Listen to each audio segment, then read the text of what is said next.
New Eddie Stealer malware distributed via ClickFix CAPTCHA phishing. ConnectWise breached in cyber attack linked to nation state. Threat actors now abusing Google Apps script in phishing attacks. And thieves gain access to about 140,000 social insurance numbers in the Nova Scotia Power breach. This is Cybersecurity Today, and I'm your host, David Shipley. Let's get started. A new malware campaign is distributing a novel, Rust-based information stealer dubbed Eddie Stealer using the popular ClickFix social engineering tactic initiated via fake CAPTCHA verification pages. The campaign leverages deceptive CAPTCHA verification pages that trick users into executing a malicious PowerShell script, which ultimately deploys the info stealer, harvesting sensitive data such as credentials, browser information, and cryptocurrency wallet details, according to Elastic Security Labs. The attack chain begins with threat actors compromising legitimate websites with malicious JavaScript payloads that serve bogus CAPTCHA check pages, which prompt site visitors to prove you are not a robot by following a three-step process, a prevalent tactic called ClickFix.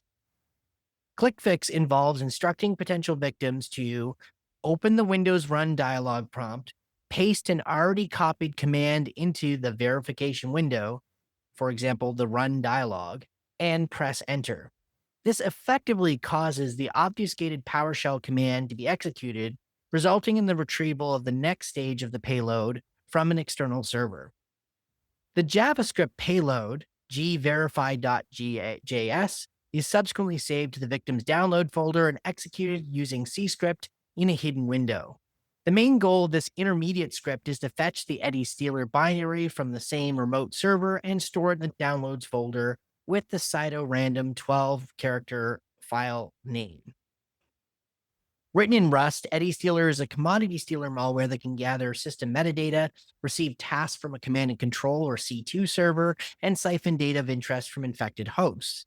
The exfiltration targets include cryptocurrency wallets, web browsers, password managers, FTP clients, and messaging apps.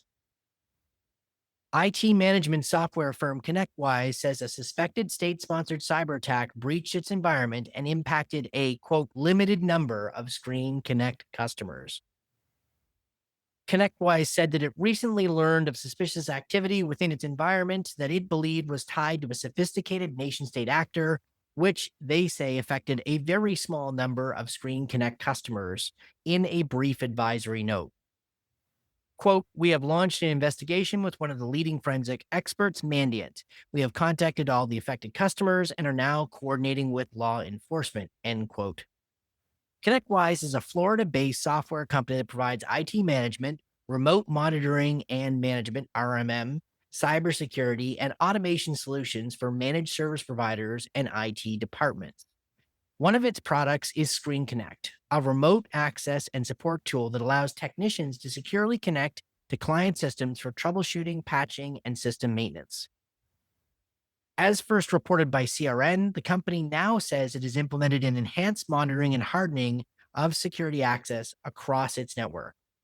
They also state that they have not seen any further suspicious activity in customer instances. ConnectWise did not answer questions from Bleeping Computer about how many customers were impacted when the breach occurred or whether any malicious activity was observed in customers' ScreenConnect instances. However, a source told Bleeping Computer that a breach occurred in August 2024, that ConnectWise discovered this activity in May 2025, and that it only impacted cloud-based ScreenConnect instances. Bleeping Computer says they have not been able to independently confirm those breach dates. Jason Slagle, president of managed service provider CNWR, told Bleeping Computer that only a very small number of customers were impacted, suggesting the threat actor carried out a targeted attack against specific organizations. In a Reddit thread, customers shared further details stating the incident is linked to a high-severity ScreenConnect vulnerability tracked as CVE 2025-3935, which a patch was issued on April 24th. Howard Solomon has a great story that gives a Google twist to the abuse of the Microsoft domain that Jim reported on earlier this week. Threat actors have discovered a way to abuse Google Apps scripts to sneak links into malicious websites past phishing defenses. According to new research from Cofense, this new attack has been discovered, and if an employee clicks on a link in a phishing email, they get taken to a page on script.google.com. Now, what is a Google App Script? AppScript is a cloud-based JavaScript platform powered by Google Drive that lets developers integrate with and automate tasks across different Google products. With it, Google says developers can add custom menus, dialogues, and sidebars to Google Docs, Sheets, and Forms, write custom functions and macros to Google Sheets, publish web apps, either standalone or embedded in Google Sites, interact with other Google services, including AdSense, Analytic, Calendar, Drive, Gmail, Maps, and more. The attacker is betting the user will see and trust the Google brand and therefore trust the content. By using a trusted platform to host the phishing page, the threat actor creates the false sense of security, obscuring the underlying threat with the goal of getting the recipient to enter their email and password without thinking about it, says the report from Cofense. CISOs need to remind employees in regular security awareness training sessions to not let their guard down and to read your email closely for scam clues. They also need to be reminded that a caution popping up that a message is using a tool from a well-known brand like Google is no guarantee the message is safe. And a reminder for all listeners, email filters are fallible. If your team believes that no possible phishes can get by your email filter, they can actually click 140% more on phishing scams. So make sure they know their vigilance can make all the difference. Nova Scotia Power CEO says up to 140,000 social insurance numbers could have been stolen by cyber thieves who recently hacked into the utility's customer records. Peter Gregg said in an interview with the Canadian Press Thursday that the privately owned utility collected the numbers from customers to authenticate their identities. For example, Gregg said that they needed the social insurance numbers to differentiate people who had the same name. If there are a number of John McDonalds in the province, the social insurance number determines which one the utility was talking to. On May 23rd, Gregg said the data of about 280,000 Nova Scotia Power customers was breached in a ransomware attack, more than half of the total. Asked Thursday about how many of those records contain the confidential 9-digit social insurance numbers, Gregg said approximately half.